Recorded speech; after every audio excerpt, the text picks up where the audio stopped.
Hello there folks, Ivor Cummins here, and today we're diving deep into the fascinating world of Vilhjalmur Stefansson, a man whose incredible polar expeditions, study of the Inuit and personal experiments revolutionized our understanding of nutrition.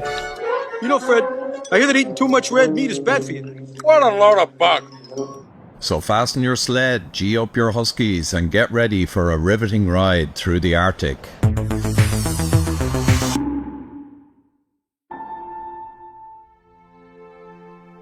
Born in 1879 in Manitoba, Canada, Stefansson was an ethnologist, Arctic explorer and author. He dedicated his life to understanding the Inuit people and their unique dietary habits in one of the harshest environments on Earth.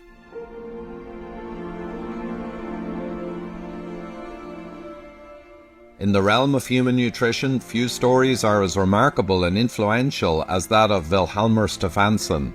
This pioneering researcher took his life in his hands to prove once and for all that mankind could not only survive on meat alone, but could thrive on it. He was the first proponent of a carnivore diet, if you will. And the polar work lasted for how long, sir? I've spent in the Arctic, or north of the Arctic Circle, about 10 winters and 13 summers.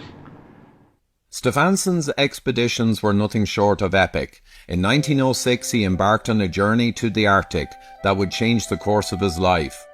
Together with his fellow explorer Rudolf Andersson, Stefansson survived the unforgiving conditions of the Arctic for more than a year, living with the Mackenzie River Inuit people and learning the secrets of their survival in such a harsh climate.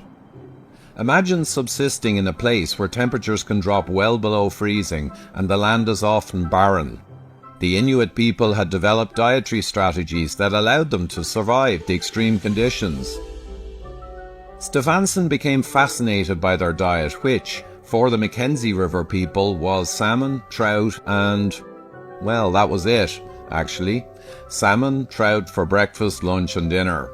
With time he also learned to enjoy the only variation from this mono-meal, aged, raw, cold, rotten fish delicacy, which he declared better than camembert. Smell that? Yeah. You know what that is? Fish.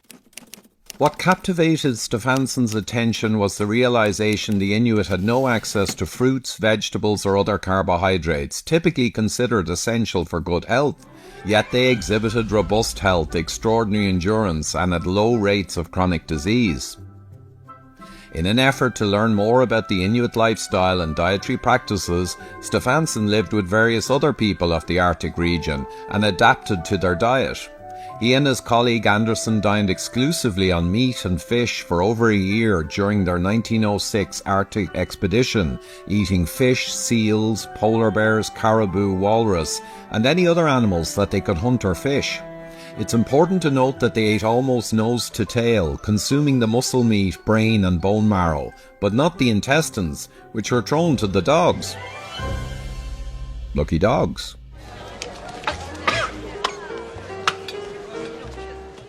Stefansson learned that fat had to be kept high. If someone in the party relied only on lean meat, illness quickly resulted, though it could be corrected quickly by switching back to a high-fat diet. This is also known as rabbit starvation. After surviving this extraordinary journey, Stefansson was inspired to continue his exploration of the Inuit and their diet. In 1913 he set off a second expedition, this time with his indigenous friend and colleague Kaluk. This expedition would last for several years and contribute even more to our understanding of nutrition. During this time, Stefansson and Kaluk again subsisted on a diet primarily consisting solely of animal products and almost totally absent of carbohydrates such as sugar and grains. Over the years, he demonstrated repeatedly and conclusively that this way of eating would provide humans with all the essential nutrients they needed to maintain their health and energy in the harsh Arctic environment. After returning from his Arctic adventures, Stefansson sought to validate his findings scientifically. He conducted a series of controlled experiments at Bellevue Hospital in New York City. In these studies, he and his colleague Carsten Andersson followed a diet, yet again, almost exclusively of meat and animal fats. The results of these experiments were nothing short of astonishing. Stefansson and Anderson were able to verify in their clinical study that they experienced no signs of nutrient deficiency or ill health during their year-long meat-based diet. Stefansson's work was groundbreaking because, despite the absence of fruits, vegetables and grains in their diet, he could prove that the Inuit showed no signs of the nutrient deficiencies or metabolic issues that we see today all around us. This discovery radically contradicted the prevailing belief that humans require carbohydrates to stay healthy. Furthermore, Stefansson's work challenged the prevailing idea that dietary deficiencies such as scurvy were solely due to the absence of fruits and vegetables and vitamin C. In his studies, he noted that the Inuit, who had limited access to such foods, were 100% free from scurvy and other vitamin deficiency diseases, and could get their vitamin C from meat, so long as it wasn't overcooked.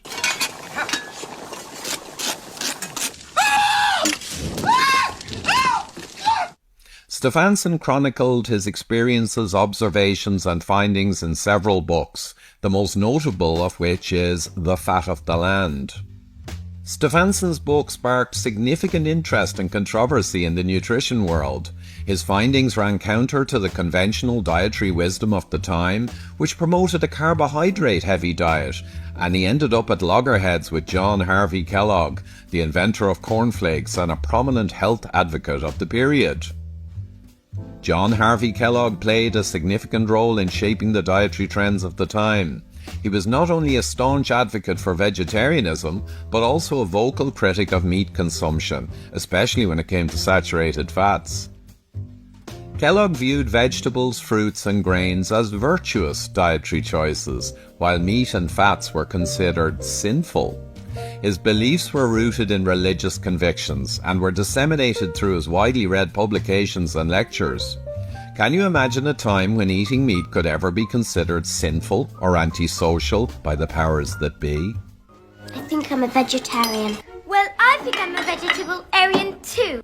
Stefansson's work was a direct challenge to such dogma and represented a serious threat to the status quo, so he faced significant pushback from nutritionists and health professionals of his time. Ignoring his detractors, he embarked on an ambitious series of lectures and public talks to spread the message of the discoveries and challenge the prevailing beliefs. He was a charismatic and persuasive speaker, and his ideas caught the attention of many. His message was clear: humans could indeed thrive on a diet predominantly consisting of animal products. Good evening, Dr. Stefansson. You yourself must have longed for a green vegetable once in a while. Well, I did it first, and I had to become a guest of the Eskimos, and for 4.5 months I lived on literally nothing but fish and water. And at the end of 4.5 months I was healthier than I'd never been before. And this is on an exclusive meat diet. That was exclusive fish in this case. Fish. I have since then spent more than 6 years on red meat. That is seal meat, caribou meat, muskox meat, polar bear, grizzly bear, and so on. You have to have fat with a lean. Lean and fat together make a perfect diet. Now fast forward to today, and we see Stefansson's work vindicated by modern science. Research on low carbohydrate and ketogenic diets have shown their effectiveness in managing weight, improving metabolic health, and even treating certain medical conditions. Stefansson's legacy can be seen in the resurgence of interest in meat-based diets, low-carb eating, and ketogenic diets. These dietary approaches align with the principles he observed among the Inuit and documented in his experiments. Ketogenic diets, which are extremely low in carbohydrates and high in fats, have been used successfully to manage conditions like epilepsy, diabetes, and obesity. They work by shifting the body's metabolism to burn fat for energy instead of carbohydrates. This shift to fat-based metabolism, known as ketosis, is something Stefansson observed in the Inuit and experienced himself during his Arctic expeditions. It's a phenomenon that is now being harnessed for its therapeutic potential in various medical and dietary contexts. In our modern world, many people find success in finding a balance between meat-based diets and plant-based foods, and that can be fine, if it's working for you. But if you find yourself piling on the pounds or your doctor tutting your test results, it might be time for you to rebalance things and go without those carbs for a while. Think of it as pressing the reset button. So there you have it, folks. Vilhjalmur Stefansson's extraordinary expeditions, study of the Inuit and personal experiments have left an indelible mark on the world of nutrition. His legacy continues to influence our understanding of dietary choices and their impact on human health. A true legend in his own lunchtime. Thanks for joining me on this journey through the life and work of Vilhjalmur Stefansson. If you found this exploration as fascinating as I did, please hit that like button, subscribe, and share this video with your friends. Until next time, keep exploring, keep learning, and keep thriving.